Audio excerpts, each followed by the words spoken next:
Rally के माध्यम से सीहोर कलेक्ट्रेट पहुंचे हैं, क्या मांगे आपकी? यहाँ सारे किसान परिवार के जो किसान पुत्र है वो आए हैं। अभी जितने भी किसान हैं वो अभी खेती बाड़ी का समय चल रहा है, तो उसमें अभी व्यस्तता के कारण सारे किसान यहाँ उपस्थित नहीं हो पाए। पर किसान पुत्रों ने आज यहाँ पर आकर ये सिद्ध किया है कि उनके पिताजी घर में गाँव में खेती करेंगे तो भी उनका बेटा सड़क पे आके लड़ेगा उनके अधिकारों के लिए।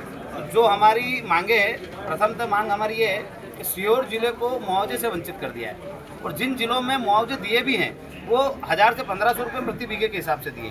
पर हमारी मांग ये है कि कम से कम 11,000 रुपये प्रति बीघे का खर्चा होता है किसान का, यदि वो हकाई जोताई और बीज डालता है और उसको फसल को बड़ा करता है, काटने जैसी जब होती है तब तक 11,000 रुपये प्रति बीघे का नुकसान हो जाता है, उसका खर्चा लग जाता है उसमें। और जब प्रकृति की मार पड़ती है, जब पेस्टिसाइडों की वजह से खराब हो जाता है या कोई बीमारी की वजह से जब फसल खराब हो जाती है, तो हमारी उम्मीद सरकार होती है। क्या है, जो सरकार हमें बार बार वादा करती है कि हम किसानों की सरकार है, हम मजदूरों के लिए लड़ेंगे, किसानों के लिए लड़ेंगे।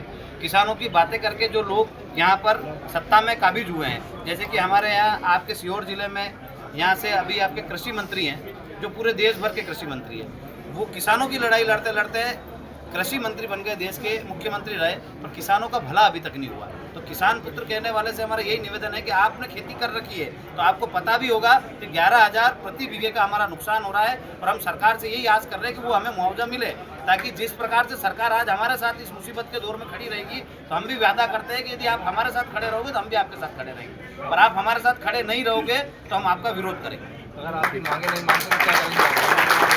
हम तो देश भर में किसानों की लड़ाई लड़ रहे हैं। हर जिले में यही हालत है कि 90% फसलें खराब हो चुकी हैं, कहीं 10% कुछ लोगों की हो भी गई होगी, तो इतनी ज़्यादा नहीं हुई है कि वो सारे किसानों को पाल सके। वरना किसान तो एक दूसरे की मदद करता है, यदि 2 किसानों की भी फसल होती तो हम सब खुश हो जाते हैं। पर हमारे यहाँ की जो व्यवस्था है, आज मैंने एक भाई से भी बात करी, वो जो आज सोयाबीन निकलाने आए थे, यशपाल भाई, उन्होंने बताया कि उनकी 3 बीघे की जो खेती थी उसमें 40 से 45 किलो सोयाबीन हुई है। और सोयाबीन की हालत हमने आपके माध्यम से भी बताई है कि सोयाबीन की हालत क्या है। सरकार आंखें बंद नहीं करे, आप मीडिया कर्मी हैं, आपका भी ये फर्ज है कि जो देश का किसान है, अन्नदाता है, हमारा प्रदेश नहीं पूरा देश 75 से 80% कृषि प्रधान देश है। मतलब सबसे ज़्यादा जो निवासरत है यहाँ किसान है, और किसान ही यहाँ की आर्थिक व्यवस्था को सुधारता है, किसान ही यहाँ जवान देता है। जैसे कि आज हम एक बीच में बैठ के आए तो उस घर में 4 उनके बेटे थे, उसमें से 1 किसान है और 3 फौज में और 1 शहीद हो गया फौज में। तो किसान ही जवान दे रहा है। तो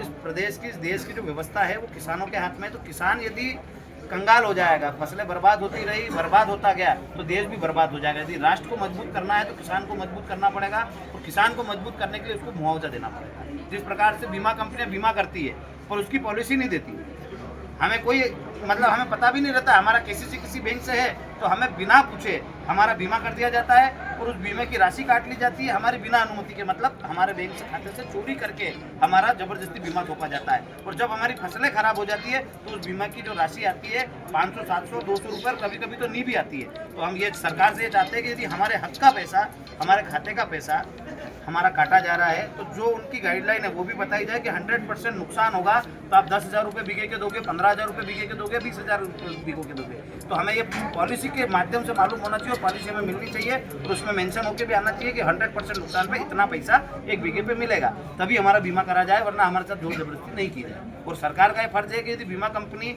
हमारे किसानों के साथ फ्रॉड कर रही है, धोखाधड़ी कर रही है, तो उसके ऊपर कार्रवाई करना। पर मुझे ये समझ में नहीं आता कि क्या सरकारों की ऐसी मजबूरी है कि आम किसानों पे आप कार्रवाई कर देते हो, पर जो कंपनियां हैं बीमा वाली उन पे कार्रवाई नहीं करते हो। जब पीला मोजक जैसी बीमारी आई उसको अब बीमा कंपनी ने बीमे से बाहर कर दिया, तो हम किसके भरोसे बीमा करा रहे हैं? यदि बीमा कंपनी कोई सी भी ऐसी महामारी आएगी फसल में और उसको बाहर कर देगी तो किसान तो कंगाल हो जाएगा, उसके बीमे का पैसा भी गया।